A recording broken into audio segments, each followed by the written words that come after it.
राम जब जन्म ले लेते हैं, अगर इस प्रकृति में जन्म लिया करके संसार में जब आते हैं तो ये प्रकृति शुद्ध हो जाती है, प्रकृति को शुद्ध कर देते हैं। नदी सरोवर तालाब सब सही चलने लगते हैं। दैहिक दैविक भौतिक तापा राम राज नहीं काहू ही व्यापा।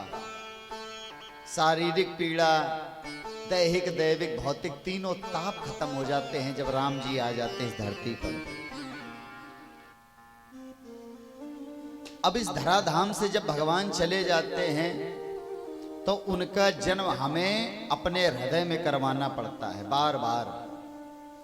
और रोज जन्म उत्सव करो, अपने हृदय में भगवान राम को जन्म दो। ये भगवान का जन्म उत्सव कहां हो रहा है? हमारे हृदय में। हमारे हृदय में राम आ रहे। और अगर राम जी का हमारे हृदय में उत्सव हो गया, जन्मोत्सव हो गया, तो हमारे पूरे शरीर की जो प्रकृति है वो बिल्कुल सुधर जाएगी। मन भी गलत दिशा में नहीं भटकेगा अगर हृदय से राम राम हो रहा है। पैर भी हमारे चल करके जाएंगे तो कहीं गलत दिशा में नहीं जाएंगे। आंखें दर्शन भी करेंगी तो उसी बांके बिहारी के दर्शन करेंगी, भगवान के दर्शन करेंगी। जिसके जीवन में राम का जन्म हो जाता है वो जो भी क्रिया करता है केवल वो राममय हो जाती है। राम से ही उसका संबंध स्थापित हो जाता है। कल के प्रसंग में हम सभी बड़ा मंगलमय प्रसंग श्रवण कर रहे थे कि जिस समय दशरथ जी महाराज को यह ज्ञात हुआ कि हमारे राजमहल में राम लक्ष्मण और भरत और शत्रुघ्न ने जन्म लिया है तो बड़ा आनंद हुआ। और आनंद भी कई प्रकार के होते हैं। यद्यपि आनंद के प्रकार नहीं होते हैं, उसमें और जोड़ दिया जाता है। आनंद, फिर परमानंद, फिर ब्रह्मानंद, और सांसारिक लोगों के लिए विषयानंद, जो विषयों से भी प्राप्त हो जाए उसमें भी आनंद जुड़ा है। आनंद है ईश्वर का स्वरूप। अगर विषयों से भगवान को जोड़ दिया तो विषयानंद वही देने लगते हैं। अगर अपने को परमात्मा से जोड़ दिया तो वही ब्रह्मानंद। जब ब्रह्म से अपने को जोड़ दिया तो जो जीवन में आनंद आएगा वो ब्रह्मानंद हो जाएगा। विषय वासनाओं में भी ईश्वर की स्थिति है, लेकिन वो तुम्हें अधोगति की तरफ ले जाएगी अगर विषयों से आनंद केवल जीवन में लेने की चेष्टा रखी।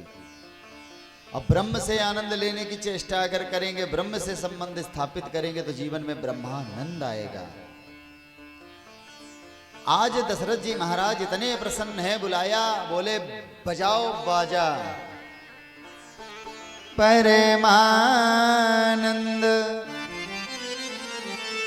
पूरी मन राजा, कहा बुलाई बजाओ बाजा। ये बाजा भी कब अच्छा लगता है? जब खुशी होती है। जीवन में अगर कष्ट है, दुख है, तो कितना भी सुंदर बाजा बजे, वो बाजा बिल्कुल लगता है कि हमें खा जा रहा है, खाए जा रहा है। तो आज बड़े प्रफुल्लित हैं, प्रसन्न हैं, और ब्राह्मणों को बुलवाया गया। नंदी मुख श्राद्ध करी जात कर्म सबकी। हाटक धेनु बसन और मणिया नप विप्रन कहां दीन। गायें दान कर रहे, घर के घर दान कर रहे, खूब कपड़े दान कर रहे। अच्छा, एक बात आप सोच रहे होंगे, पंडित जी बैठ गए मंच पर और फिर पूरे टाइम दान दान दान, मतलब जितना लाओ सब पंडित जी को दे दो। और सच्चाई ये है, आप लोग इतना दान करते हो, इतना दान करते हो, लेकिन फिर भी पंडित जी को देखे होंगे आप कि तुमसे ज्यादा अच्छे सायदे कपड़ा पहने हो। हाँ? जब इतना आप दान भी कर रहे हो, फिर भी तुम्हारे घर में इतना क्यों भरा है? दान देने से घटता नहीं है और वो 1000 गुना होके बढ़ जाता है।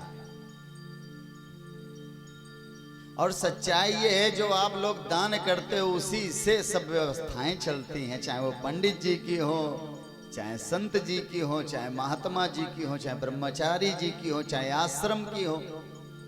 कोई भी आश्रम चल रहा हो, सब गृहस्थी वाले चला रहे हैं। हाँ, आश्रम का मालिक वहां पर बैरागी ही बैठा मिलेगा। तो ये खूब दान कर रहे, और दान करने से फायदा क्या है?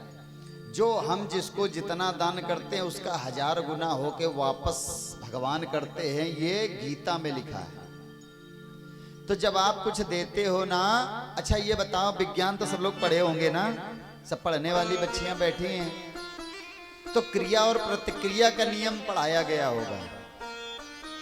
जिस वस्तु को हम जितने वेग से फेंकते हैं, वो वस्तु हमारी तरफ उतनी ही वेग से वापस आती है। हाँ, आकाश में भी फेंकते हो तो वेग से नीचे वापस लौटती है, गुरुत्वाकर्षण के कारण। हाँ, तो इसी तरीके से जब आप एक का सिक्का ऐसे फेंक देते हो तो तुम्हारे तरफ वो बड़ी तेजी के साथ वापस आता है, लेकिन वापस आता हुआ दिखाई नहीं देता, लेकिन आएगा जरूर वापस तुम्हारे पास। अगर आप में आपने धोखे से भी शुभ कर्म किया है, धोखे से भी दान पुण्य किया है, धोखे से भी अच्छा किया है, तो धोखे से ही जबरदस्ती तुम्हें सुखी ही किया जाएगा। अगर अच्छा किया है तो अच्छे का भी फल केवल आपको भोगना है, और अगर बुरा किया है उसका भी फल तुम्हें अकेले ही भोगना है। बोली वृंदावन बिहारी लाल की जय हो। तो खूब दान कर रहे, क्योंकि इन्हें पता है कि जीवन में अगर भगवान है तो फिर हमें क्या दिक्कत। क्योंकि जीवन में अगर भगवान रह जाएं और सर्वस्व लुट जाए तो उसे विश्वास होता है कि ये सब फिर इकट्ठा हो जाएगा, ये सब कबाड़ है। जो संत प्रवृत्ति के लोग होते हैं, महात्मा होते हैं, वो किसी की दी हुई वस्तुओं को ज्यादा गले से नहीं लगाते हैं बार बार, और कोशिश ये करते तो हमारे पास आओ तो दियम वस्तु गोविंदम तब्बमेव समर्पय, तुम ही ले जाओ जो हमें दिया है, हमें न चाहिए। और वही भगवान का हो भी सकता है, जिसको भगवान से हम ही न चाहिए कबहू कछु, तुम सन सहज स्नेह। हमें तुमसे कुछ न चाहिए, तुम चाहिए, तुमसे हमें मतलब है। जो भगवान जिसके जीवन में होते हैं, एक भजन बड़ा प्यारा है, जिन्हें दाम प्यारे उन्हें दाम दे दो,